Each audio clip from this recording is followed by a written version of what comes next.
Israel Hamas युद्ध में Yemen का हूती इजराइल के लिए एक ऐसा फ्रंट बनकर उभरा है जिसे चाहकर भी आईडीएफ भेद नहीं पा रही है।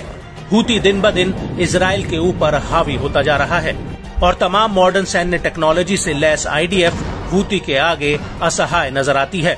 और यही वजह है कि आज भी उत्तरी इजराइल हूती के हमलों की वजह से सुलग रहा है।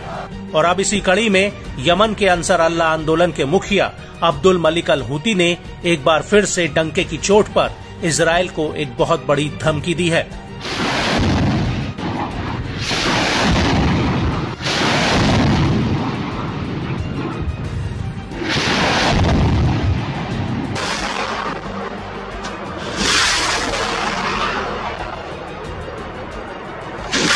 अल हूती का कहना है कि तेल अवीव पर ड्रोन हमला तो सिर्फ एक ट्रेलर था, बल्कि आने वाले समय में तेल अवीव पर इससे भी ज्यादा भीषण हमले किए जाएंगे। अल हूती का कहना है कि इजराइल को आगामी हमलों के लिए खुद को तैयार कर लेना चाहिए। आपको बता दें कि अब्दुल मलिक अल हूती ने अपने एक संबोधन में इजराइल को लेकर कई बड़ी बातें कही हैं। उनका कहना है कि इजराइल पर हमले 5वें चरण में प्रवेश कर चुके हैं और इस चरण की शुरुआत इजराइल के कब्जे वाले याफा शहर यानी कि तेल अवीव पर ड्रोन हमले से हुई है।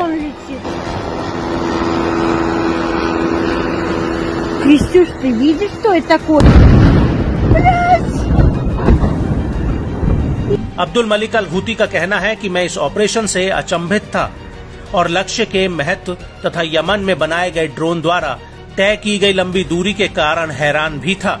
इस ड्रोन ने सभी बाधाओं और एयर डिफेंस को भेदते हुए तेल अवीव के भीतर घुसकर हमला किया और ये वो एयर डिफेंस सिस्टम थे जो उसे अन्य देशों से मिले हैं।